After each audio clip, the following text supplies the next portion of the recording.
السلام علیکم ورحمۃ اللہ وبرکاتہ۔ الحمد للہ نحمده ونستعینه ونستغفره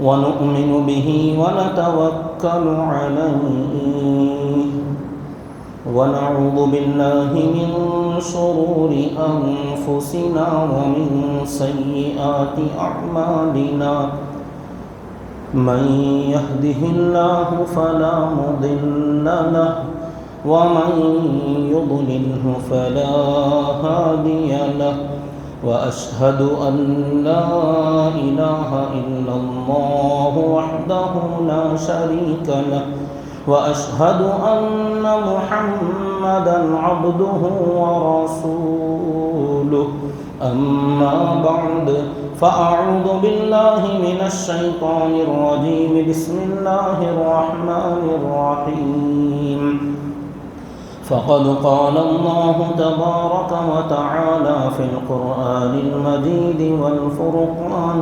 الحميد وجاهدوا في الله حق جهاده هو اجتباكم وما جعل عليكم في الدين من حرج ملة أبيكم إبراهيم هو سماكم المسلمين صدق الله العظيم وصدق رسوله النبي الكريم ونحن على ذلك لمن الشاهدين والشاكرين والحمد لله رب العالمين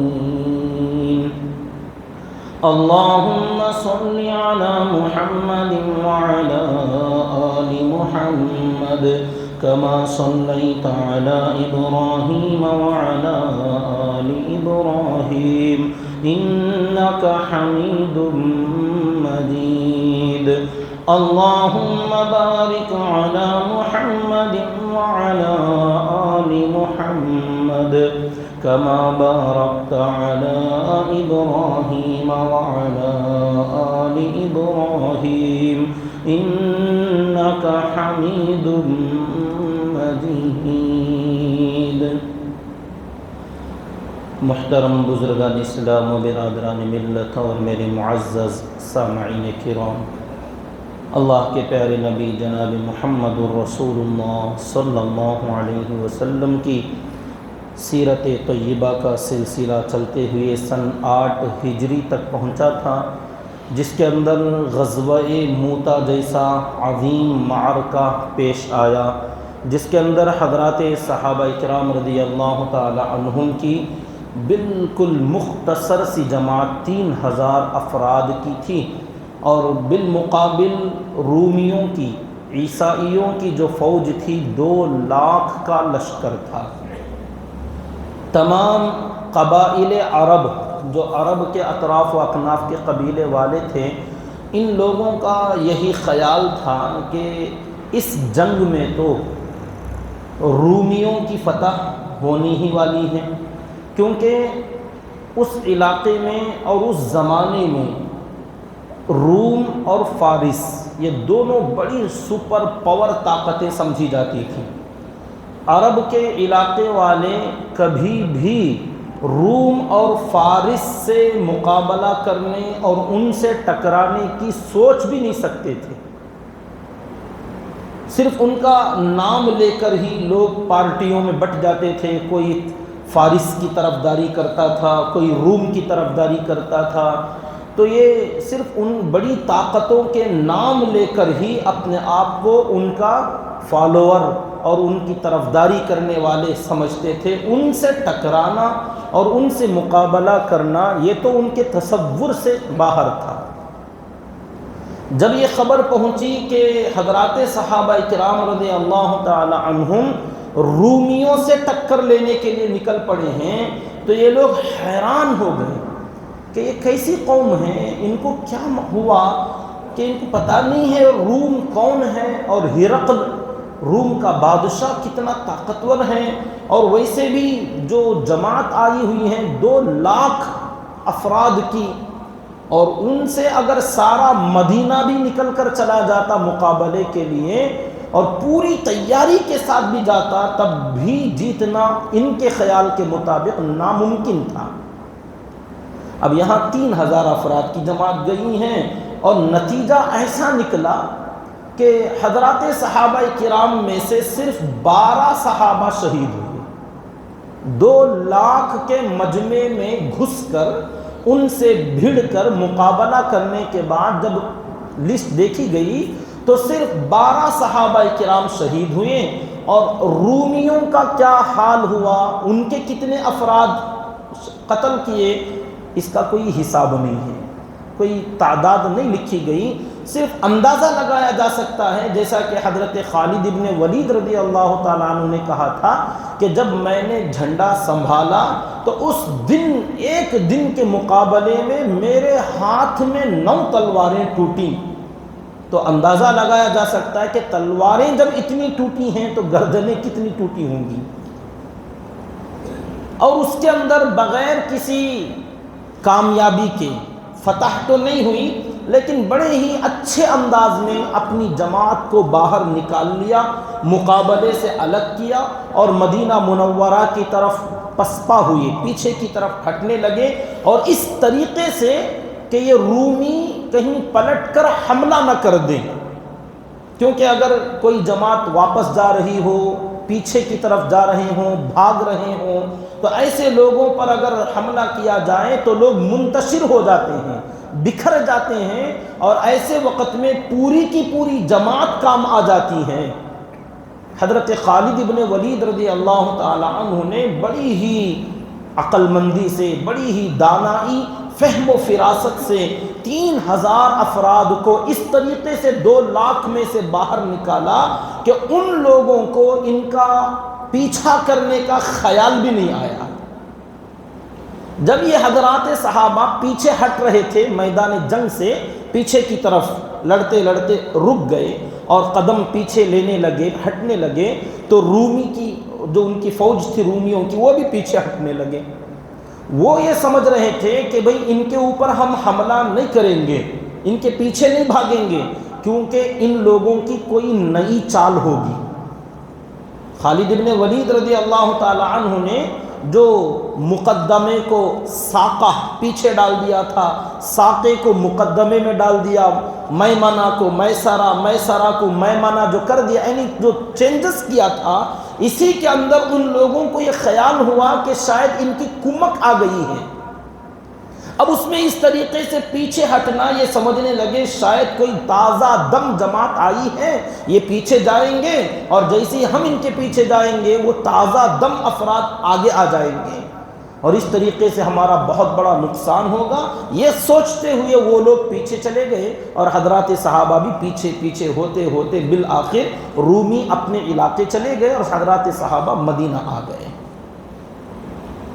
تو یہ جو بغیر فتح یا شکست کے، کہ حضرات صحابہ کی اگر شکست ہوتی تو شہید ہو جاتے سب، تو یہ سمجھا جاتا کہ بھئی جنگ تو ہار گئے لیکن آخرت سدھار گئے، لیکن یہ شکست بھی نہیں ہوئی اور فتح بھی نہیں ہوئی کہ مال غنیمت لوٹا ہو اور وہ لوگ ڈر کے بھاگے ہوں، ایسا بھی نہیں۔ تو فتح بھی نہیں، شکست بھی نہیں، مطلب درمیان میں ڈرا میچ کرتے ہوئے یہاں سے واپس جب آئے تو مدینے کے رہنے والے جو حضرات صحابہ تھے انہوں نے اس کو پسند نہیں کیا۔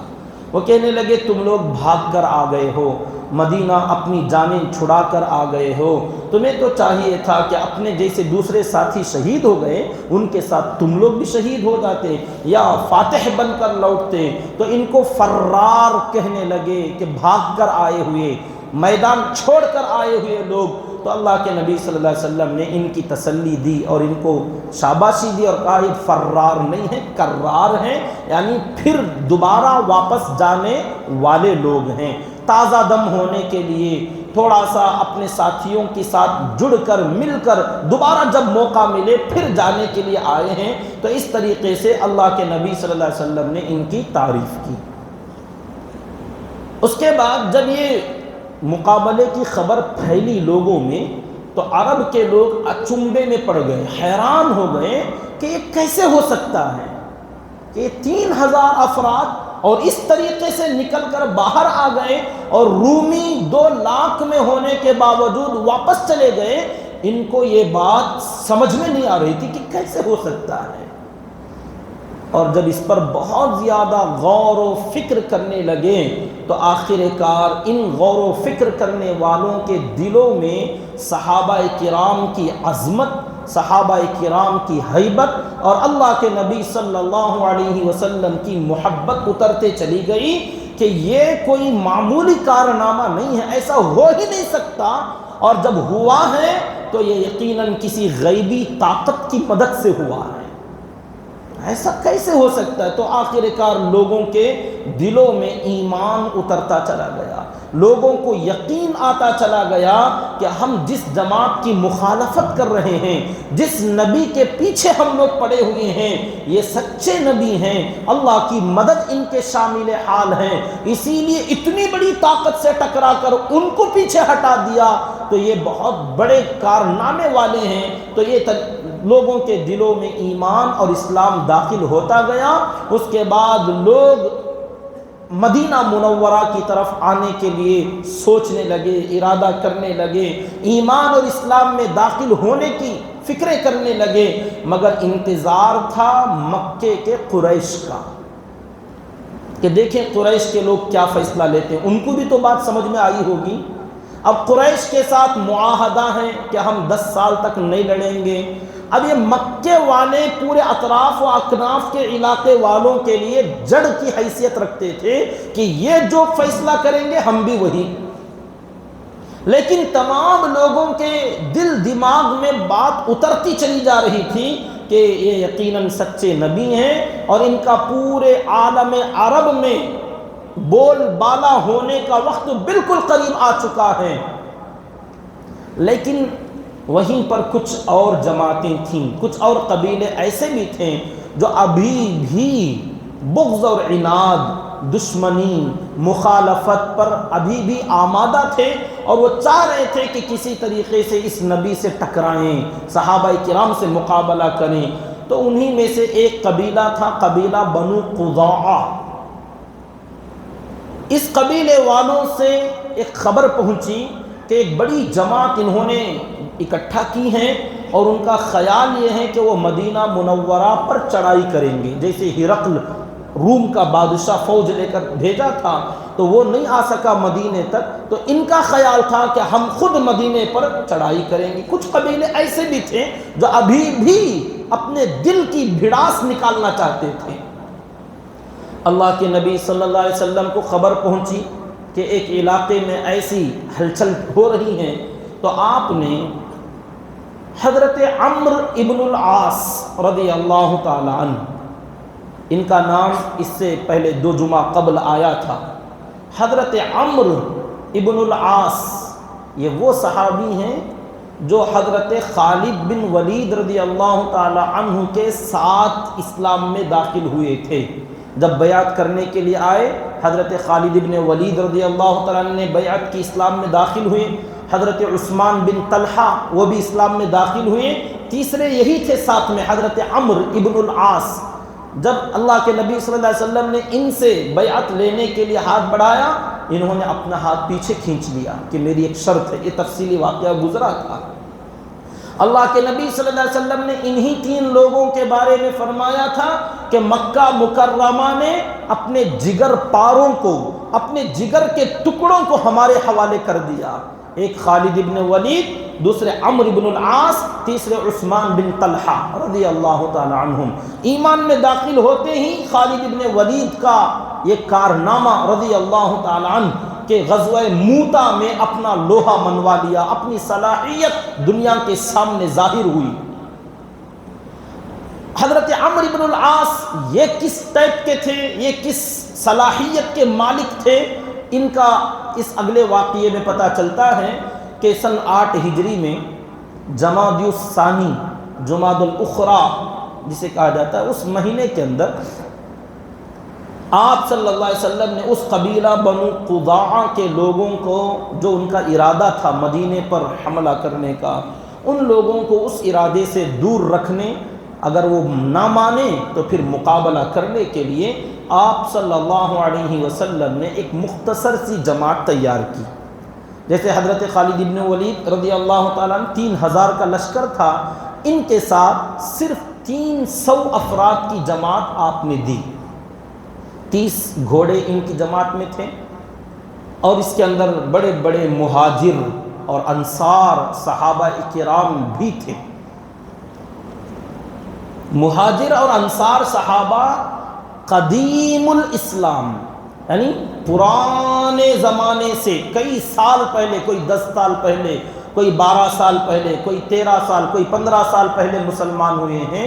ایسے صحابہ کرام کے موجودگی میں ایک نو مسلم صحابی عمرو بن العاص ابھی اسلام میں داخل ہوئے ہیں، نئے ابھی مسلمان ہوئے ہیں.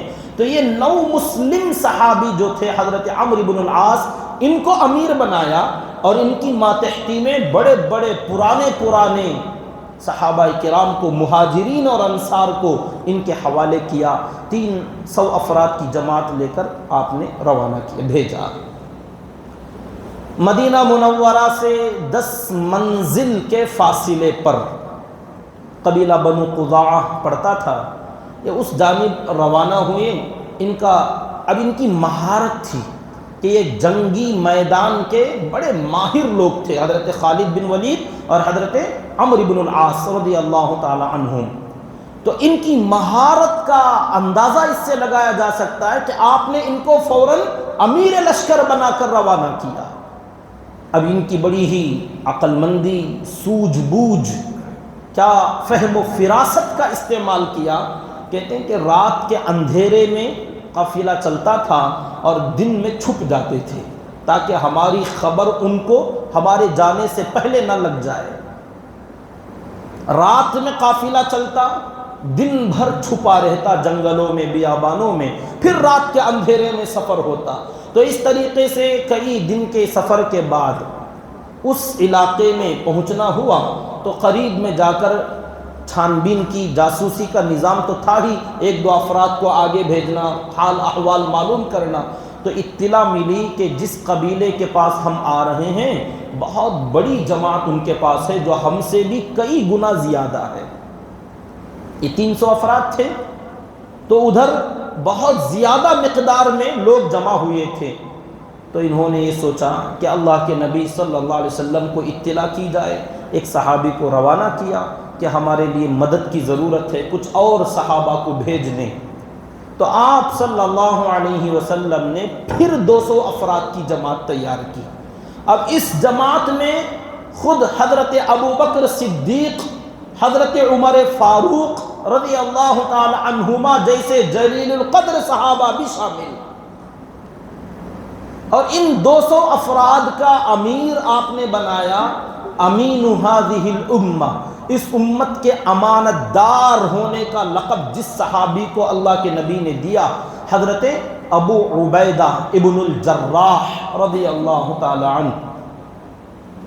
2-4 نام حضرات صحابہ کے بھی یاد رکھنا چاہیے جہاں تک ہو سکے. یہ نام اس لیے ہم آپ کے سامنے رکھتے ہیں تاکہ کچھ، جہاں ہم دنیا کے بہت سارے لوگوں کے نام یاد رکھتے ہیں، کرکٹروں کے، فٹ بال کھیلنے والوں کے، ہیروؤں کے، یہاں ہمارے اپنے دین اسلام کے جو ہمارے اصل ہیرو ہیں، جن کی قربانیاں، جن کے کارنامے، جن کی شہادتوں کی بدولت، جن کی تقوی و طہارت اور جن کی صلاحیتوں اور جن کی صالحیتوں کی وجہ سے یہ دین اسلام ہم تک پہنچا، ان حضرات صحابہ کرام کے ناموں کو یاد رکھنا اور وقت ضرورت ان کے نام کا استعمال کرنا، اپنی نسلوں میں ایسے نام رکھنے کی کوشش کرنا. دیکھتے ہیں کہاں یہ نام سننے کو ملتے ہیں. حضرت ابو عبیدہ ابن الجراح، یہ بعد والا نام چھوڑ دیں، ابو عبیدہ اصل نام ہے، ابو عبیدہ. اب یہ غور کیا جائے اپنے پورے شہر ٹمکور کے اندر اگر دیکھا جائے کوئی ایک نام اس نام کا مل جائے گا. اس امت کا امانت دار جس کو اللہ کے نبی نے لقب دیا امین هذه الامہ، اس پوری امت میں امانت دار اگر کوئی ہے تو ابو عبیدہ ابن الجراح. بھول گئی امت۔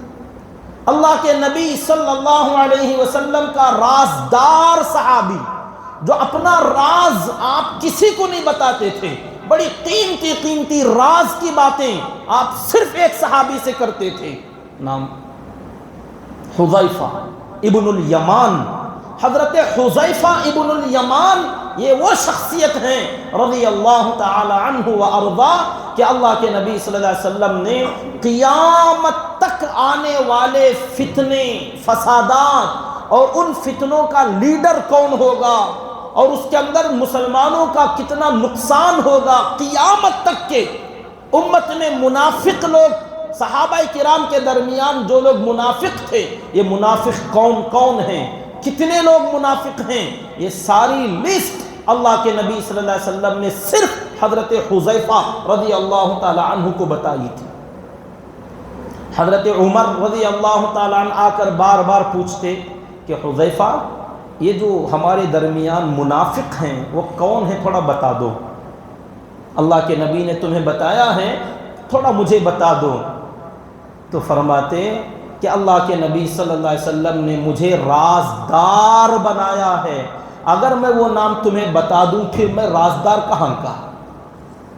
رازدار کا مطلب ہی یہی ہے کہ نبی کا راز راز رکھا جائے، اگر سب کو بتانا ہوتا تو مجمع میں بول دیتے، جب نبی نے کسی اور کو نہیں بتایا تو میں بھی کسی کو نہیں بتاتا، میں رازدار ہوں اللہ کے نبی کا۔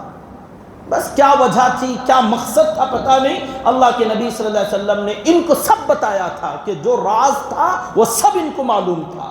تو حضرت عمر رضی اللہ تعالیٰ عنہ بعد میں کہتے ٹھیک ہے منافقوں کا نام مجھے نہ بتاؤ، صرف اتنا بتا دو کہ ان منافقوں کی لسٹ میں عمر کا نام تو نہیں ہے، اللہ اکبر، میرا نام تو نہیں ہے۔ تو کہتے نہیں خوش رہو، اطمینان رکھو، تمہارا نام اس میں نہیں، اتنا تو بتا سکتا ہوں کہ تمہارا نام اس لسٹ میں نہیں ہے۔ جب خلافت کا زمانہ تھا، بات دوسری طرف جا رہی ہے کہ حضرات صحابہ کرام کے کارناموں کو کچھ یاد رکھنا کہ کون صحابی کیا تھے، کیا ٹیلنٹ تھا، کیا ہنر تھا، کیا صلاحیت تھی، اللہ کے نبی صلی اللہ علیہ وسلم کے پاس ان کا کیا مقام تھا، ان کے کچھ نام تو بھی یاد ہو امت کو کہ ان کا حق ادا نہیں کیا جا سکتا، کم از کم ناموں کو یاد رکھ کر تھوڑی بہت ہسٹری، اپنے اکابرین، اپنے آبا و اجداد کے بارے میں تھوڑی معلومات تو ہوں، تاکہ ہم بھی ان کے فالوور، ان کے چاہنے والوں میں جب شامل ہوتے ہیں، انہی کی اتباع کرتے ہوئے ہم مسلمان ہوئے ہیں، تو جن کی اتباع ہم کر رہے ہیں ان کے بارے میں کچھ تو پتا ہو۔ حضرت عمر فاروق رضی اللہ تعالیٰ عنہ اپنی خلافت کے زمانے میں مختلف علاقوں کے گورنر بناتے تھے، بہت علاقہ پھیل گیا، دور دور تک حکومت قائم ہوئی، تو ہر جگہ تو نہیں جا سکتے تھے، تو ہر علاقے میں ایک ایک گورنر، عامل، ذمہ داری دے کر آپ بھیجتے تھے لوگوں کو۔ تو ذمہ دار بنانے کے بعد یہ فکر ہوتا تھا کہ کہیں میں نے کسی علاقے میں کسی غلط آدمی کو تو ذمہ دار نہیں بنا دیا، کوئی منافق تو نہیں ہے اس کے اندر، تو یہ فکر ہوتا۔ تو حضرت حذیفہ ابن الیمان رضی اللہ تعالیٰ عنہ کے پاس آتے اور آ کر پوچھتے کہ میں نے جو گورنر بنائے ہیں ان میں سے چیک کر کے بتاؤ کوئی منافق تو نہیں، کہیں میں نے غلط آدمی کو تو ذمہ داری نہیں دے دی؟ تو کہتے ہیں ہاں میں اتنا بتا سکتا ہوں کہ کون ہیں، کتنے ہیں، لیکن نام نہیں بتاؤں گا، کس علاقے میں ہے وہ نہیں بتا سکتا، کہ ہاں آپ کے لسٹ میں کوئی منافق ہے یا نہیں یہ بتا سکتا ہوں۔ تو اس کے بعد کہتے ایک آدمی کو آپ نے گورنر بنایا ہے جو کہ منافق ہے، اب وہ یہ کون ہے وہ آپ ڈھونڈ لیجیے، میں نہیں بتا سکتا، وہ راز ہے۔ وہ حضرت عمر فاروق رضی اللہ تعالی عنہ کے لیے ایک امتحان، ایک آزمائش کہ اتنے سارے گورنر ہیں تمام علاقوں کے، ان سب میں تلاش کرنا اور سب کے قریب جانا، میل جول بات چیت اتنا نہیں ہو سکتا، دور ہی سے ان کو پرکھنا اور یہ سمجھنے کی کوشش کرنا کہ اتنے لوگوں میں سے منافق کون ہے، کہ صرف ایک آدمی ہے جس کو میں نے گورنر بنایا اور وہ منافق۔ چند ہی دنوں کے بعد ایک علاقے کو خط لکھا اور گورنر معزول کر دیا کہ تم ہٹ جاؤ، فلاں دوسرے آدمی کو گورنر بنا دینا۔ اب آ کے پوچھا حذیفہ میں نے فلاں علاقے کا گورنر چینج کر دیا، بدل دیا، کیا اب بتاؤ کوئی منافق ہے؟ کہا الحمدللہ کوئی نہیں ہے۔ کیا فہم، کیا فراست کہ انہوں نے تھوڑی سی ہنٹ دی، تھوڑا سا اشارہ دیا کہ ایک ہے، اور پہچان گئے وہ ایک کون ہے۔ کیا فہم، کیا دور اندیشی، کیا نظر تھی، کیا بصیرت تھی، بصارت سے آگے بصیرت۔ بہرحال یہ حضرات صحابہ کرام کے جو کارنامے اور اللہ کے نبی صلی اللہ علیہ وسلم کے خاص لوگ جن کو آقا نے کچھ القاب دیے کہ اللہ اور اللہ کے رسول کا شیر، جس کو کہا حضرت سید الشہداء حمزہ رضی اللہ تعالی عنہ، اللہ کے نبی صلی اللہ علیہ وسلم کے خاص شاعر جن کو جب ضرورت پڑتی کہ دشمنوں کا مقابلہ شعر شاعری میں کرنا ہے تو آپ جس صحابی کو یاد کرتے اور جس کو اپنے ممبر پر بٹھاتے اور کہتے تو اشعار پڑھتا جا، جبریل تیرے ساتھ میں ہیں، میں اس سے خوش ہو رہا ہوں، حضرت حسان ابن ثابت رضی اللہ تعالی عنہ۔ تو یہ کچھ شاعر رسول، امین ہذہ الامہ اور رازدار رسول، اور اللہ کے نبی صلی اللہ علیہ وسلم نے جس کو اللہ کا تلوار کہا، اللہ کی تلوار، اللہ کا شیر جسے کہا، تو یہ تمام کچھ خاص افراد ہیں۔ تو حضرت ابو عبیدہ ابن الجراح رضی اللہ تعالی عنہ جو کہ اس امت کے امین تھے، ان کو 200 افراد کی جماعت کا امیر بنایا، اور ان 200 میں ابو بکر بھی ہیں، عمر فاروق رضی اللہ تعالی عنہما بھی ہیں۔ ان کو بھیجا کہ جو تمہارے سے پہلے جماعت گئی ہیں عمرو بن العاص کی، ان کو ضرورت ہے مدد کی، تو یہ تمہاری کمک ہے، تم جاؤ اور ان کا ساتھ دو۔ جاتے وقت ایک نصیحت کی کہ ابو عبیدہ جب عمرو بن العاص کے پاس جاؤ تو ان کے ساتھ مل کر کام کرنا، اختلاف مت کرنا، اختلاف مت کرنا اور ان کے ساتھ مل کر کام کرنا، یہ نصیحت کر کے آپ نے بھیجا۔ اب وہ عمرو بن العاص کون؟ نو مسلم، نئے اسلام میں داخل ہوئے صحابی ہیں، لیکن یہ قدیم الاسلام، پرانے مسلمان صحابہ، ابو بکر ہیں، عمر ہیں، ابو عبیدہ ابن جراح رضی اللہ تعالی عنہم جیسے لوگ ہیں، اور وہاں کے امیر وہ ہیں جو ابھی اسلام میں آئے ہیں۔ اب یہ حضرات صحابہ جب وہاں پہنچے، نماز کا وقت ہوا تو حضرت ابو عبیدہ نے چاہا رضی اللہ تعالیٰ عنہ کہ نماز پڑھائیں، امامت کریں، کیونکہ امیر جو ہوگا وہی امام ہوگا، بلکہ جو امام ہوگا وہی امیر بھی ہوگا، جو بھی آپ کہہ لیں دو بھی ایک ہی ہے۔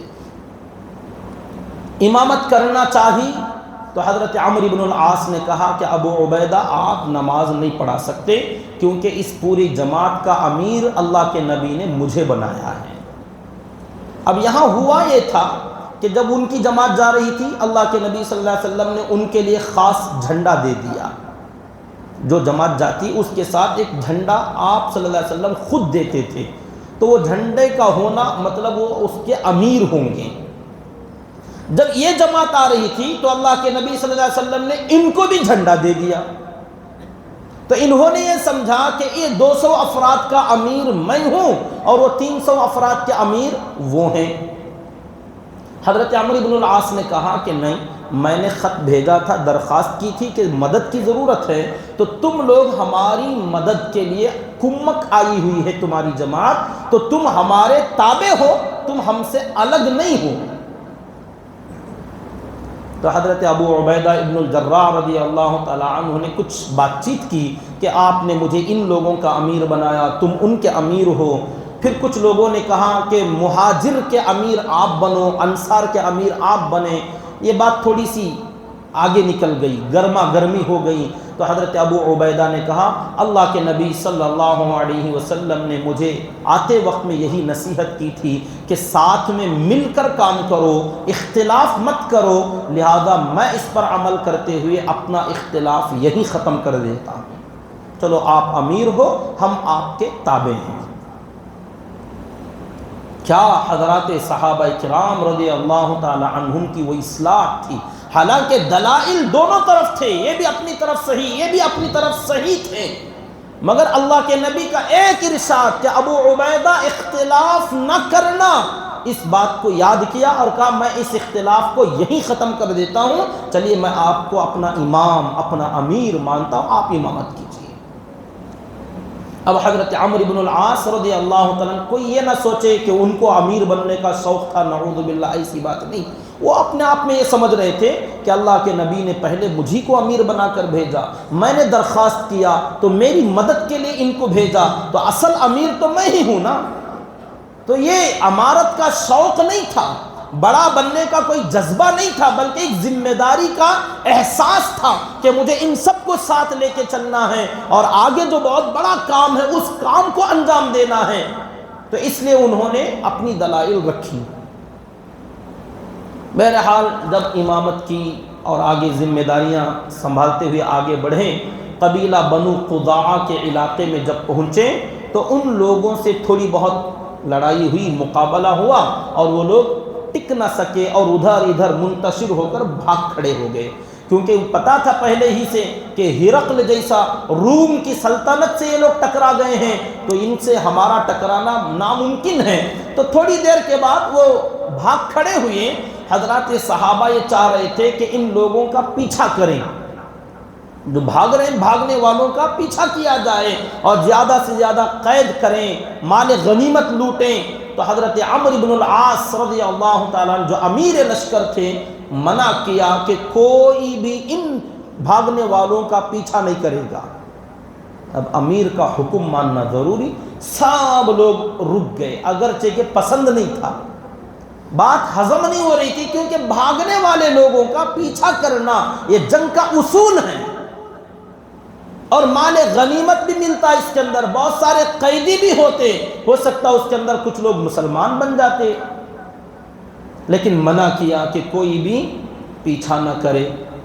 صحابہ کرام رک گئے. اس میں بہت سارے لوگوں کو ناگواری ہوئی کہ یہ کیا طریقہ ہے، ان کو امیر بنا دیا تو من مانے احکام جاری کر رہے. اب تمام صحابہ ایک جگہ اکٹھا ہوئے، سردی کے دن تھے، بڑی ٹھنڈ کا زمانہ چل رہا تھا. تو سردی میں رات میں اب لوگ گرم ہونے کے لیے آگ جلانے کی کوشش کرنے لگے، جگہ جگہ آگ کے چولہے جلا کر سینکنے لگے. تو حضرت عمرو بن العاص رضی اللہ تعالیٰ نے اگلا حکم جاری کیا کہ کوئی بھی آگ روشن نہیں کرے گا، چولہے سب بجھا دو. حضرت عمر فاروق رضی اللہ تعالیٰ جو اس لشکر میں ہیں ان سے رہا نہیں گیا کہ کیا عجیب پریشانی ہے کہ ٹھنڈ کا زمانہ، گرمی کے لیے آگ جلا کر تھوڑا سینک لیں گے، گرم ہو جائیں گے، کیا پریشانی اس کے اندر، یہ بھی منع کر رہے. امیر کا مطلب یہ کہ جو چاہو کرتے چلے جاؤ، ساتھیوں کو تکلیف میں ڈالو. جب لوگ تھوڑا ماننے نہ ماننے میں ایسے ٹال مٹول کرنے لگے تو عمرو بن العاص رضی اللہ تعالیٰ نے سختی کے ساتھ حکم جاری کیا کہ میرے حکم کے باوجود، ایک صحابی آئے اور پوچھنے لگے کہ کیا سردی زیادہ ہے، ہم تھوڑا آگ روشن کر لیں. کہا میرا حکم پہنچا تھا، ہاں معلوم تو ہوا کہ آپ نے منع کیا. کہا جا کے بتا دو لوگوں کو میرے منع کرنے کے باوجود اگر کوئی آگ جلائے گا تو اسے اسی آگ میں ڈال کر جلا دوں گا. اب یہ اتنی سختی والے احکامات، حضرت عمر رضی اللہ تعالیٰ نے سوچا کہ تھوڑا ان سے بات کرنا چاہیے، تھوڑا جائیں سمجھائیں کہ اتنا زیادہ بات نہ کریں، آپ اتنے زیادہ آرڈر جاری نہ کریں. مگر حضرت ابوبکر رضی اللہ تعالیٰ نے ہاتھ پکڑ لیا کہ عمر نے چھوڑ دو، امیر ہیں وہ، اللہ کے نبی صلی اللہ علیہ وسلم نے ان کو اس لشکر کا امیر بنایا تو سوچ کر ہی تو بنایا ہوگا نا کہ یہ اس لائق ہیں، ان کے اندر وہ صلاحیت ہے. وقت ایسا ہے کہ ایسے وقت میں بھی ہوں، آپ بھی ہیں، ابو عبیدہ بھی ہیں اور بہت سارے بڑے بڑے مہاجر و انصار صحابہ ہیں، ان کے بیچ میں ان کو امیر بنانا مطلب کچھ تو بات ہوگی. تو بحث نہ کریں، امیر سے خاموش ہو جائیں. تو حضرت عمر رضی اللہ تعالیٰ عنہ کو اسی وقت تھوڑا انبن ہو گئی تھی کہ بات سمجھ میں نہیں آ رہی تھی کہ کیا کہے جا رہے ہیں. بہرحال خاموش ہو گئے. تقریباً 15-20 دن کا سفر تھا۔ مزید ایک کام یہ ہوا کہ اب یہ امام صاحب ہیں، نماز پڑھا رہے ہیں حضرت عمرو بن العاص رضی اللہ تعالیٰ عنہ، وہ جو ایک دم سخت سردی والی رات تھی، لوگ ٹھٹر رہے تھے، کانپ رہے تھے، اسی حال میں جب لوگ سو گئے تو نیند کی حالت میں ان کو بدخوابی ہوئی اور احتلام ہو گیا، غسل ٹوٹ گیا امیر صاحب کا، حضرت عمرو بن العاص رضی اللہ تعالی عنہ کا غسل ٹوٹا رات میں بدخوابی کی وجہ سے۔ اب فجر کی نماز کے لیے اذان ہوئی، کیا دیکھا اتنی ٹھنڈ ہے کہ وضو بنانا مشکل ہے، اب غسل کہاں سے کرے؟ مسئلہ معلوم نہیں تھا، اللہ کے نبی صلی اللہ علیہ وسلم سے پتہ نہیں کیا تھا، ابھی نئے اسلام میں داخل ہوئے ہیں، تو انہوں نے خود اپنی طرف سے ایک قیاس کیا، غور و فکر کیا کہ اتنی ٹھنڈ میں نہایا تو کیا حال ہوگا، تو فوراً تھوڑا سا پانی لیا ایک لوٹے میں، استنجا کے لیے گئے، جہاں گندگی اور غلاظت لگی تھی اتنا حصہ صاف کر لیا، پاک ہو گئے، اور باقی تیمم کر لیا، نہائے نہیں، مٹی سے تیمم جیسے وضو کے لیے کرتے، 2 ہاتھ مارنا، تھوڑا سا مٹی جھاڑ کر پورے چہرے پر مل لینا، پھر دونوں ہاتھ مار کر ہاتھ پوچھ لینا، بس تیمم ہو گیا۔ اب آئے نماز میں، اللہ اکبر نیت باندھ کر امامت کرنے لگے، پیچھے تمام صحابہ غسل کے ساتھ، امام صاحب تیمم کے ساتھ۔ نماز ہضم نہیں ہو رہی تھی صحابہ کرام کو، کیا کرے امیر صاحب ہیں، ایسے ویسے جیسے بھی ہو امامت کی، لوگ صحابہ نماز پڑھ لیے، نماز سے فارغ ہوئے، مگر یہ مسئلہ بہت کھٹک رہا تھا کہ اس کا حل تو اللہ کے نبی صلی اللہ علیہ وسلم ہی سے معلوم کرنا ہے، پوچھنا ہے کہ انہوں نے ایسے کیا، کیا کرے، نماز ہوئی کہ نہیں ہوئی، کیونکہ اللہ کے نبی صلی اللہ علیہ وسلم نے کبھی ایسے نہیں پڑھایا تھا، کبھی ایسے ہوا ہو تو بات سمجھ میں آئے کہ ہاں بھی جائز ہیں، پہلا مسئلہ، نیا مسئلہ ایسا ہوا ہے، اور امیر صاحب وہ بھی اتنے جوش میں کہ کوئی آگ جلائے تو آگ میں ڈال کے جلا دیں گے، اب اتنے سخت احکامات دینے والے، اب ان سے پوچھیں گے تو خواہ مخواہ اختلاف اور بڑھے گا، پہلے ہی سے اختلاف ہے، تو اب آگے مزید اختلاف کو ہوا دینا مناسب نہیں سمجھا، صحابہ بڑے ہی ہمت سے برداشت کرتے ہوئے مدینہ منورہ واپس ہوئے۔ یہ فتح، یہ کامیابی کی خوشخبری پہنچانے کے لیے ایک صحابی کو روانہ کیا کہ ہمارے آنے سے پہلے تمام بات پہنچا دو، وہ صحابی آئے اور آ کر اللہ کے نبی صلی اللہ علیہ وسلم کو سارا کارنامہ بیان کیا کہ پہلے جو جماعت گئی تھی، بعد میں جو 200 افراد آئے، اس میں انہوں نے وہ ساری باتیں بتا دیں جو اختلاف ہوا تھا کہ ابو عبیدہ اور حضرت عمرو بن العاص رضی اللہ تعالیٰ عنہما میں امامت کے بارے میں جو جھگڑا ہوا، اور حضرت عمر فاروق رضی اللہ تعالیٰ عنہ کا جو مزاج درمیان میں ظاہر ہوا، اور وہ پیچھا کرنے سے جو منع کیا، آگ جلانے سے منع کیا، اور آخر میں نماز تیمم کے ساتھ پڑھا دی، یہ ساری باتیں پہلے ہی پہنچ گئیں۔ 1-2 دن کے بعد لشکر مدینہ منورہ میں داخل ہوا، اللہ کے نبی صلی اللہ علیہ وسلم کے قریب آئے، ملاقات ہوئی، حال احوال پوچھا، اللہ کے نبی صلی اللہ علیہ وسلم نے وہ سوالات کیے، جو پہنچی تھی باتیں پوچھا کہ آپ نے، خیر امیر کا جو مسئلہ تھا دونوں صحیح تھے کہ ان کو بھی 200 افراد کا بنایا، ان کو 300 افراد کا بنایا، اس کے بارے میں آپ نے کوئی سوال نہیں کیا، ٹھیک ہے جو ہوا ہوا، اختلاف ختم ہو گیا تھا کہ انہوں نے ان کی اطاعت قبول کر لی، یا تو وہ ان کی بات مان لیتے یا یہ ان کی بات مان لیتے، دونوں ایک ہی تھا، اب جھگڑا ختم ہوا تو آپ نے سوال نہیں کیا کہ آپ امیر تھے یا وہ امیر تھے، اس کو پوچھا نہیں۔ آگے کا سوال آپ نے کیا کہ جب لوگ بھاگ رہے تھے دشمن لوگ، تو آپ نے پیچھا کرنے سے منع کر دیا؟ ہاں، کیوں منع کیا، کیا وجہ تھی؟ کیونکہ صحابہ کو بھی پتہ چلا، اب یہ تمام جو ساتھ میں تھے وہ انتظار میں تھے کہ اب دیکھیں کیا ہوتا ہے، اب پوچھیں گے، اب اللہ کے نبی صلی اللہ علیہ وسلم کے سامنے اپنا جوش دکھائیں، وہ ہمارے سامنے جو جوش دکھاتے تھے اب دکھائیں، اب دیکھیں حضور سے کیا بات کرتے ہیں، اور حضور اکرم صلی اللہ علیہ وسلم کا کیا عتاب ان پر ہوتا ہے، کیا ناراضگی ظاہر کرتے ہیں۔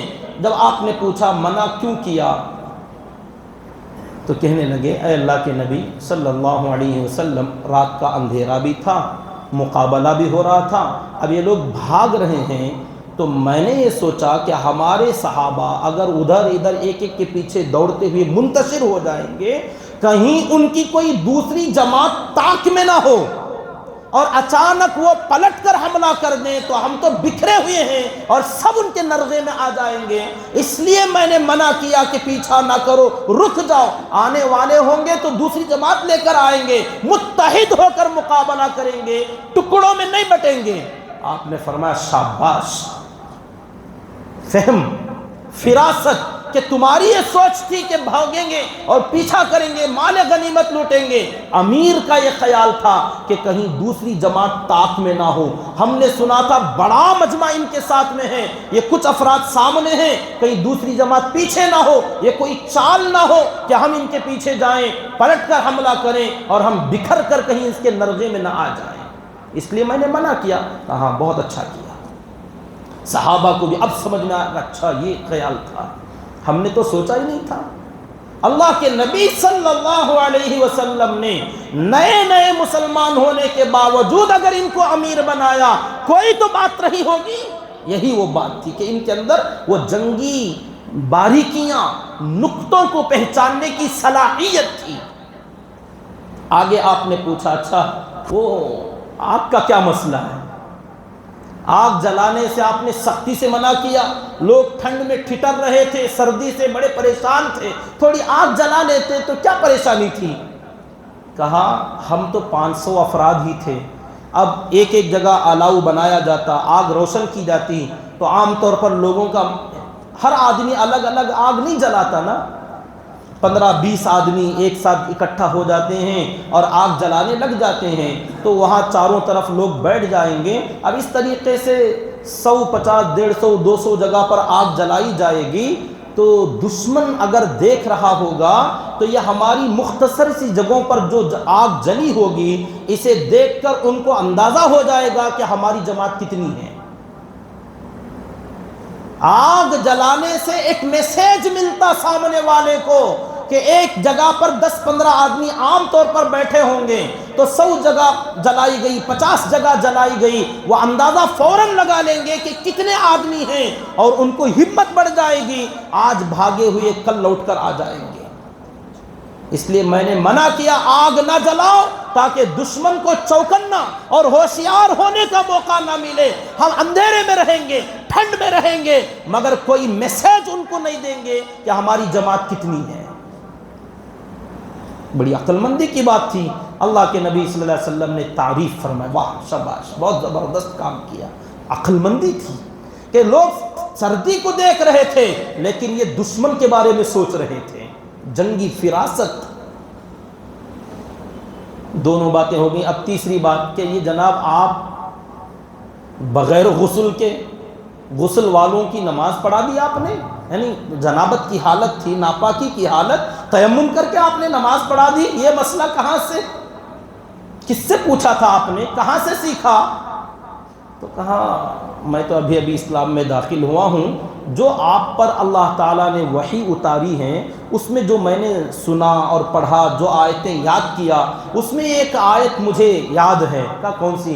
اللہ کا حکم ہے لا تقتلوا انفسکم ان اللہ کان بکم رحیما، اپنے آپ کو ہلاکت میں نہ ڈالو، اپنے آپ کو قتل مت کرو، اللہ تعالیٰ تم پر بہت رحم کرنے والا ہے۔ میں نے سوچا اتنی سردی، اتنی ٹھنڈ میں اگر غسل کروں گا تو کہیں مر نہ جاؤں، اور اللہ فرماتا اپنے آپ کو مارو مت، تو میں نے فیصلہ کر لیا چلو اللہ خود بولتا مارو مت، اور اللہ بہت رحم کرنے والا۔ میں نے تیمم کر کے نماز پڑھا دی۔ آپ نے فرمایا، مسکرایا، خوشی کا اظہار کیا، مطلب تینوں مسئلوں پر اللہ کے نبی صلی اللہ علیہ وسلم نے ان کی طرفداری کی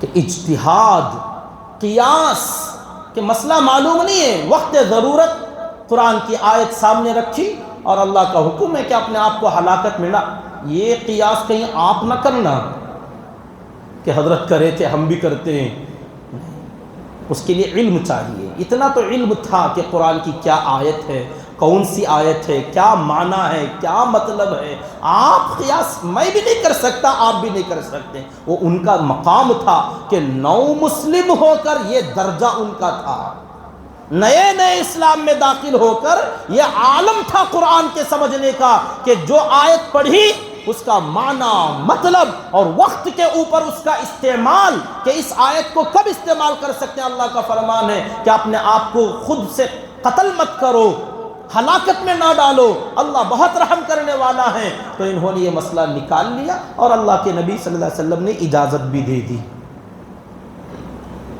تو سارا مسئلہ جو اختلاف کا تھا، جن لوگوں کی تھوڑی بہت انبن ہوئی تھی، ساری باتیں ختم، اور اس سے یہ ظاہر ہوا کہ حضرت عمرو ابن العاص رضی اللہ تعالی عنہ کی کیا صلاحیت تھی، کیا فہم و فراست تھی، کیا دور اندیشی تھی، اور کیا علم تھا، کیا جذبہ تھا۔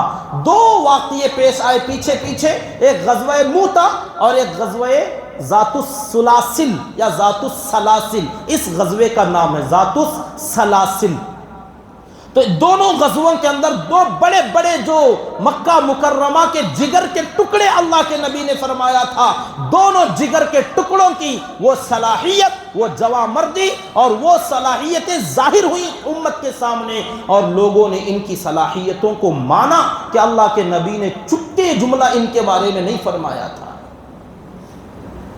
اس کے بعد اسی سن 8 ہجری میں رجب کا مہینہ، جو کہ اشہر حرم میں شمار کیا جاتا ہے کہ بڑے احترام والا مہینہ ہے، اس مہینے میں بھی ایک اطلاع ملی کہ کچھ لوگوں کی طرف سے سیف البحر، سمندر کے ساحلی علاقے پر کچھ ہلچل ہو رہی ہیں، کچھ ایسے ہی یورش کا خطرہ ہے، اندیشہ ہے۔ تو اللہ کے نبی صلی اللہ علیہ وسلم نے ایک اور جماعت ادھر بھیجنے کے لیے تیار کی۔ اس میں 300 افراد کی جماعت تھی، جس کے اندر شروع ہی سے حضرت عمر فاروق رضی اللہ تعالی عنہ اکیلے، ابو بکر صدیق رضی اللہ تعالی عنہ نہیں تھے، صرف حضرت عمر رضی اللہ تعالی عنہ بھی اس جماعت میں شامل تھے 300 افراد میں، اور دوسرے بہت بڑے چھوٹے صحابہ کرام سب کی ایک جماعت تھی 300 افراد کی، اور اس کے امیر یہی حضرت ابو عبیدہ ابن الجراح، جو اس میں دوسری مرتبہ جو آئے تھے کمک کے طور پر، ان کو پہلے ہی سے امیر بنایا اور جھنڈا حوالے کیا، اور آپ صلی اللہ علیہ وسلم نے توشہ اپنے ہاتھ سے تیار کیا، مطلب کھجوروں کا ایک تھیلا بھر کر آپ نے 300 افراد کے لیے دے کر روانہ کیا۔ مدینہ منورہ سے 5 منزل کے فاصلے پر جانا تھا، 300 افراد کی جماعت تھی۔ یہ حضرات روانہ ہوئے سمندر کے کنارے کنارے ساحلی علاقے میں، سیف البحر، اس کو غزوہ خیط کہا جاتا ہے یا غزوہ خبت کہا جاتا ہے۔ خبت کا معنی پتیوں کو چبانا، پتے جھاڑوں کے درختوں کے پتیاں چبانے کو کہتے ہیں، تو یہ وہ غزوہ تھا۔ یہ حضرات صحابہ روانہ ہوئے، لیکن ان کی خبر سنتے ہی مجمع منتشر ہو گیا، کوئی مقابلہ اور کوئی لڑائی اس کے اندر نہیں ہوئی، لیکن جہاں تک جانا تھا وہاں تک گئے اور قیام کیا، تمام اطراف و اکناف کے علاقوں میں چل پھر کر دیکھا، تمام حالات جب تک سازگار نہیں ہوئے واپس نہیں آئے۔ اس کے اندر تقریباً 1 مہینے کا عرصہ لگا 300 صحابہ کے لیے واپس آنے تک، مدینہ سے جا کر مدینہ منورہ واپس آنے میں تقریباً 1 مہینے کا وقت لگا۔ توشہ جو ساتھ میں تھا 1 تھیلا کھجوروں کا، اور وہی غذا صبح میں بھی شام میں بھی، دن میں 2 مرتبہ جو کھاتے تھے، انہی کھجوروں میں سے 300 افراد کو کھانا تھا۔ دوران سفر شروع میں تو ایک مٹھی کھجور حضرت ابو عبیدہ ابن الجراح رضی اللہ تعالیٰ امیر لشکر سب کو تقسیم کرتے تھے کہ آج کا کھانا تمہارا، ایک مٹھی کھجور۔ چند دن گزرے، توشہ ختم ہونے کے قریب، تھیلا خالی ہونے کو آیا، تو فکر ہوئی کہ کیا کیا جائے، ابھی لمبا وقت ہے، پتہ نہیں کتنے دن ہوگا واپس جانے، اور توشہ بڑا مختصر ہے، تو اعلان کرایا کہ جس کے پاس بھی اپنا کوئی توشہ انفرادی لے کر آئے ہو، تو جس کے پاس جو ہے سب جمع کر دو۔ سب لوگوں نے لا کر کھجوریں ڈال دیں، تھیلے میں کچھ پھر سے جمع ہو گئیں، تو اب باقاعدہ روز روزانہ صرف صبح کے وقت میں ایک ایک صحابی کو ایک ایک کھجور دیتے، لوگ آج کا کھانا۔ جب یہ بات ہم پڑھتے ہیں تو اپنے ساتھیوں میں سے ایک ساتھی کہتے تھے کھجور کتنا بڑا رہتا رہیں گا، ایک کھجور پورے دن کے واسطے کتنا بڑا کھجور تھا رہیں گا۔ کچھ نہیں تھا، کھجور نارمل تھا، معمولی تھا، زیادہ سے زیادہ آپ جو بڑے سے بڑا لے سکتے ہیں، ایک دن کے لیے ایک کھجور۔ کہتے یہ آج پورے دن کا کھانا ہے۔ حضرات صحابہ اسی ایک کو کھاتے اور اپنا وقت گزارتے، پانی پیتے۔ حضرت زبیر رضی اللہ تعالیٰ عنہ نے بعد میں جب لوگوں کو، اپنے شاگردوں کو بتایا کہ ایک دن میں صرف ایک کھجور دیتے، تو شاگردوں نے پوچھا ایک کھجور میں کیا پیٹ بھرتا تھا؟ کہا اس ایک کھجور کی قیمت تب پتہ چلی جب وہ بھی ختم ہو گیا، اب وہ بھی خالی ہو گیا۔ کہنے لگے جس کے پاس جو ہے وہ کھاؤ اور وقت گزارو۔ ہم وہ ایک کھجور لیتے، تھوڑا تھوڑا تھوڑا تھوڑا کر کے کھاتے، جب وہ خالی ہو جاتا تو صرف کھجور کی گٹلی، بیج منہ میں ڈال لیتے، چوستے رہتے تھے، اطمینان ہوتا کہ کچھ کھا رہے ہیں۔ صبح سے شام تک تھوڑی تھوڑی دیر میں منہ میں گٹھلی ڈال لینا کھجور کی، اور اسی بیج کو چوسنا، پانی نگلنا، اور دل کو یہ تسلی دینا کہ کچھ جا رہا ہے اندر۔ کیا تکلیفیں، کیا مجاہدیں۔ کہتے ہیں جب یہ برداشت نہ ہوا ہم سے، ایک کھجور سے بات نہیں چل رہی تھی، تو اطراف و اکناف کے علاقے میں جو درخت تھے، ان درختوں کے پتے جھاڑ کر، توڑ کر، پانی میں ابال کر اس پتے کو کھانا ہم نے شروع کر دیا۔ اب وہ کس قسم کے پتے تھے، کیا اس کا ٹیسٹ تھا، وہ الگ بات، بھوک مٹانا تھا۔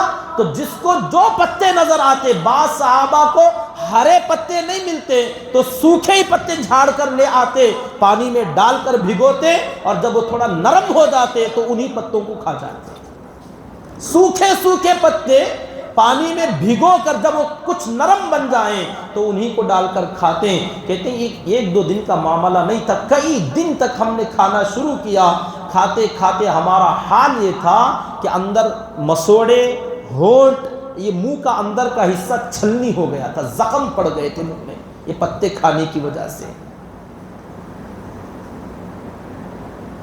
جب یہ حالت ہوئی تو ایک صحابی نے لوگوں سے کہا، بات چیت کرتے ہوئے، کہ بھی ہمارا تو یہ حال ہے کہ اب ہم لوگوں کو اکثر صحیح ڈھنگ سے کھڑا نہیں ہوا جا رہا، طاقت نہیں ہے اپنے اندر، قوت نہیں ہے، اگر ایسے میں کہیں سے دشمن حملہ کر دے تو ہم مقابلہ کیا کریں گے؟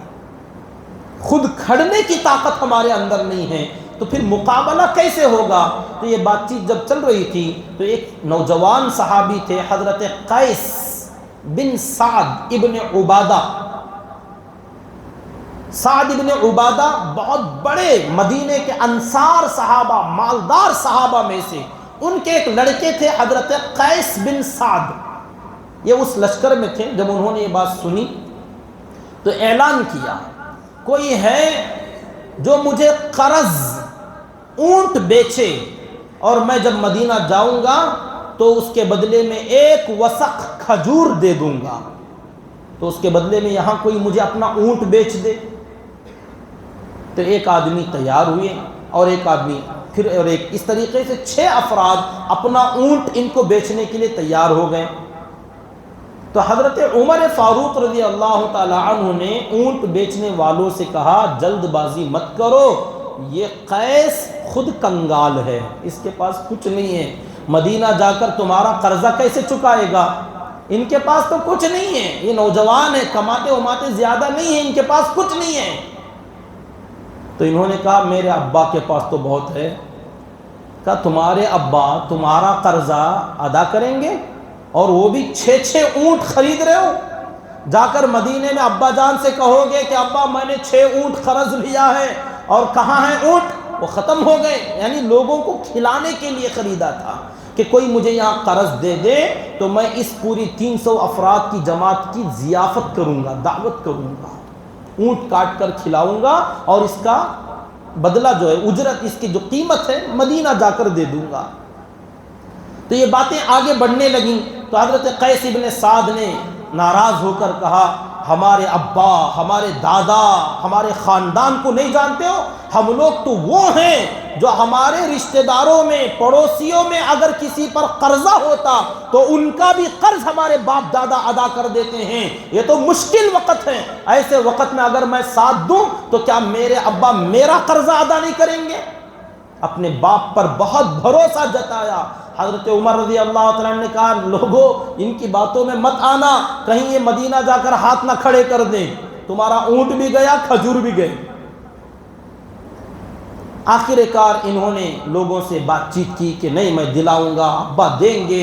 تب امید پر انہوں نے خرید لیا، اور دینے والوں نے کہا ضمانت، گارنٹی کیا ہے کہ آپ کے پاس تو نہیں؟ حضرت عمر نے کہہ دیا ہے گارنٹی کیا کہ آپ جا کر مدینے میں واپس کرو گے کہ نہیں کرو گے؟ ضامن بناؤ کسی کو۔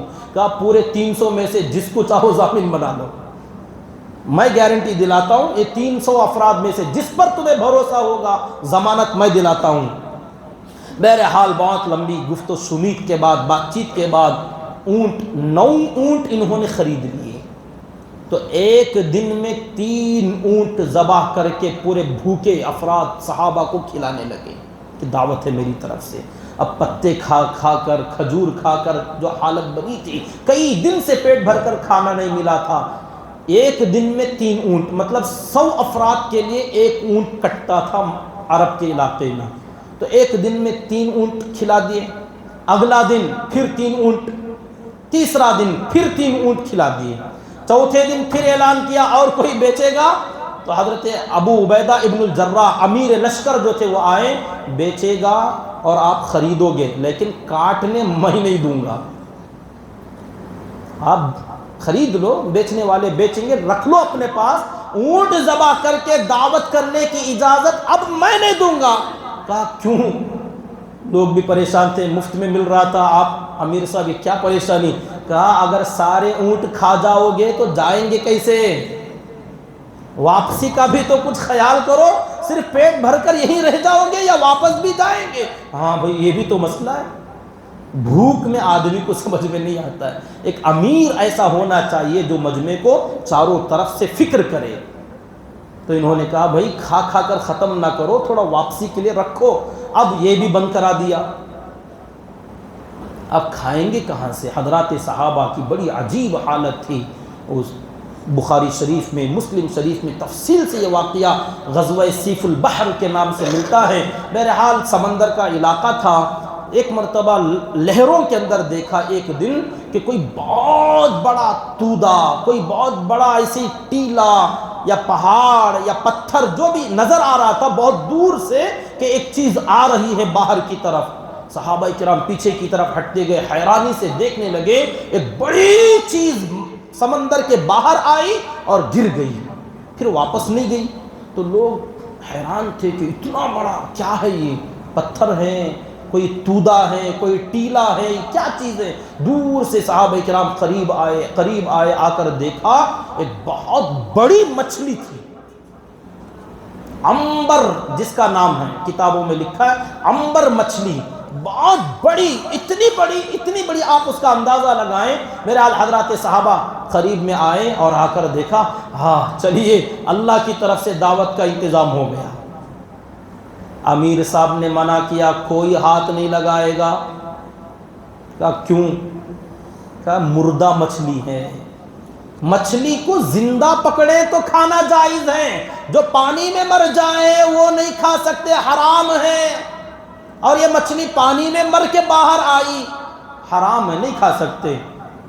اب جو حضرات صحابہ تھے، حضرت عمر فاروق رضی اللہ عنہ، دوسرے صحابہ کہنے لگے اب ہماری حالت ایسی ہے کہ ہم حرام بھی کھا سکتے ہیں، اللہ نے خود اجازت دی ہے کہ فمن اضطر، جو آدمی حالت اضطرار میں آ جائے، جان کنی کا عالم ہو، مردار بھی ملے تو کھا جاؤ، اب ہمارے لیے سب جائز ہے، ہم کچھ نہیں مانیں گے، کھا جائیں گے۔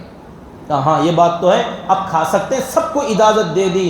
اب حضرات صحابہ گوشت اس مچھلی میں سے نکال کر اتنا کھاتے گئے، حضرات صحابہ فرماتے ہیں جو ہماری بھوک کی وجہ سے جو حالت پتلی ہو گئی تھی نا، یہ چند دنوں میں ہم اتنے موٹے ہو گئے، تازے ہو گئے ایک دم، کہ کھاتے بھی تھے اور اس کے اندر جو چربی نکلتی تھی خوب مالش کرتے تھے ہم، چربی کی مالش، اور مچھلی کا گوشت کھا کھا کے تازہ دم فربا ایک دم تازے ہو گئے۔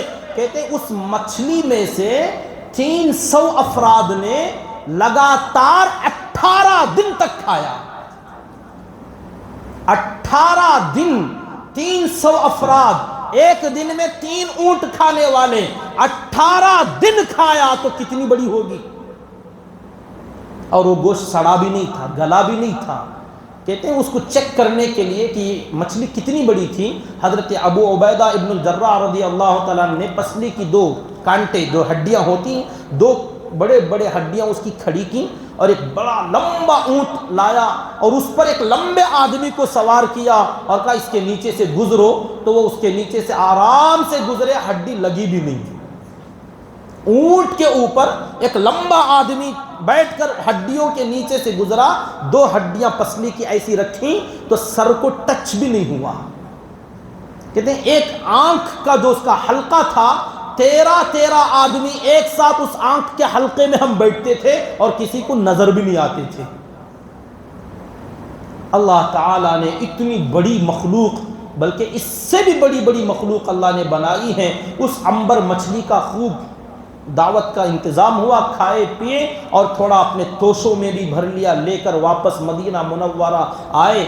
اللہ کے نبی صلی اللہ علیہ وسلم سے ساری کیفیت بیان کی کہ پہلے کی بھوک کی حالت اور امیر صاحب کا وہ فیصلہ، وہ سب چیزیں سنائی گئیں۔ تو آپ صلی اللہ علیہ وسلم سے یہ پوچھا، ہم نے وہ مچھلی کھا لی تھی، ہمارا کیا مسئلہ ہے؟ آپ نے فرمایا تمہارا مسئلہ؟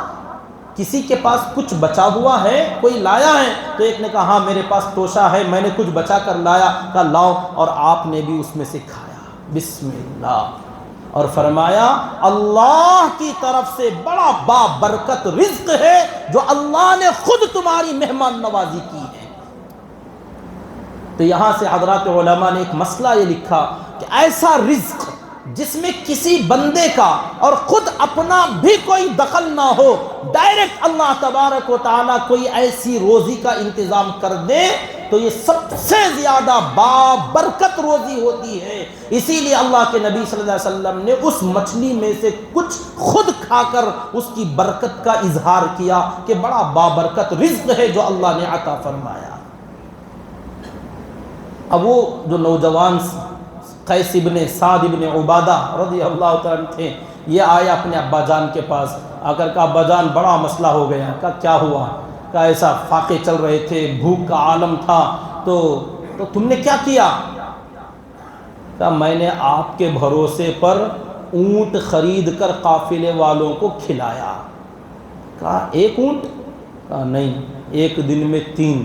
کہا 1 دن کی دعوت؟ کہا نہیں، 3 دن کھلایا۔ بس 3 دن؟ کہا اس کے آگے کا بھی ارادہ تھا، امیر صاحب نے منع کر دیا ورنہ روز کھلاتا۔ تو کہا مجھے تجھ سے یہی امید تھی، ہمارے خاندان کا، ہمارے نسل کا یہی حال ہے کہ ہمارے آبا و اجداد کی یہی ادا تھی کہ جب مشکل اور ضرورت کا وقت آئے تو لوگوں کی اس طریقے سے ہم مدد کیا کرتے تھے۔ میرے بیٹے تم سے مجھے بھی یہی امید تھی، اور تم نے جو کیا بہت اچھا کیا۔ اور ان تمام لوگوں سے کہا جس نے بھی میرے بیٹے کو اونٹ بیچا تھا آگے آؤ، میرے 4 باغ ہیں، ان میں سے 1 باغ بھی اگر بیچ دو گے ایسے 100 اونٹ تمہیں مل جائیں گے، جاؤ تم لوگ بانٹ لو۔ اب کالر تھوڑا اونچا ہوا، دیکھا بولا نہیں تھا ہمارے ابا بیچ دیں گے، میرے ابا میرا قرضہ چکائیں گے، مجھے امید تھی۔ ہاں بھائی، اب بات سمجھ میں آئی کہ وقت پڑنے پر آپ کے ابا نے چکا دیا، ورنہ تو ہمیں تو ڈر تھا کہ تم کنگال آدمی، تمہارے پاس کچھ نہیں ہے، کہیں تمہارے ابا دامن چھڑا لیں، مجھے معلوم نہیں تو پھر ہم کہاں جائیں گے، یہ خطرہ تھا۔ لیکن ماشاءاللہ آپ کے والد نے جو دریا دلی کا ثبوت دیا۔ میرے بھائیوں، یہ کوئی ٹائم پاس کے لیے، وقت گزاری کے لیے بات نہیں کر رہا ہوں، یہ ہمارے وہ اکابر ہیں، یہ ہمارے وہ بڑے افراد ہیں، ایک طرف ان کے مجاہدے، ایک طرف ان کی قربانیاں، اور ایک طرف ان کی اطاعت، ان کی اتحاد اور اتفاق، اور ایک طرف ان کا ایثار، ان کی ہمدردی، اور ایک دوسرے کے ساتھ تواضع، ایک دوسرے کے لیے قربان کرنے کا جذبہ۔ یہ باتوں باتوں میں، ہنسی مذاق میں، کچھ واقعات کی شکل میں بہت بڑا سبق بلکہ کئی سبق ہمیں اس کے اندر ملتے ہیں کہ وقت پڑنے پر قربانیاں دینا، وقت پڑنے پر فاتح کشی کرنا، وقت پڑنے پر اپنی عہدوں کو چھوڑ دینا، چھوٹوں کی بات مان لینا، اور ایسے اس طریقے سے اپنے مال کو بے دریغ اللہ کے راستے میں لٹا دینا، اور اپنے پاس کچھ نہ ہوتے ہوئے بھی وقت ضرورت قرض لے کر لوگوں کی ضرورتوں کو پورا کرنا، یہ ہمارے بڑے اولئک آبائی فجئنی بمثلہم، کہ یہ ہمارے آبا و اجداد ہیں، ہم انہی کے نعرے لگانے والے، ہم انہی کے فالوورز، ہم انہی کی اتباع کرنے والے لوگ ہیں، تو ہمارے اندر بھی ان چیزوں کا کچھ نہ کچھ حصہ اپنے اندر ہونا چاہیے، اس لیے یہ سیرت بیان کی جاتی ہے، ورنہ وقت گزاری ہمارا مقصد نہیں ہے۔ اللہ تعالیٰ سے دعا کریں کہ اللہ رب العزت ہمارے ان اکابرین، ہمارے ان صحابہ کرام کو پوری امت مسلمہ کی طرف سے بہترین بدلہ جزائے خیر نصیب فرمائے، اور ہم تمام کو ان حضرات کی ہر ہمیشہ اتباع اور اطاعت کرتے رہنے کی توفیق عطا فرمائے، آمین۔ وآخر دعوانا ان الحمد للہ رب العالمین۔ آپ حضرات سے گزارش ہے جاتے ہوئے مسجد کے اخراجات اور ضروریات کے لیے خوب دل کھول کر تعاون کرتے ہوئے جائیں، جو حضرات سنت نہیں پڑھے ہیں وہ سنت پڑھ لیجیے۔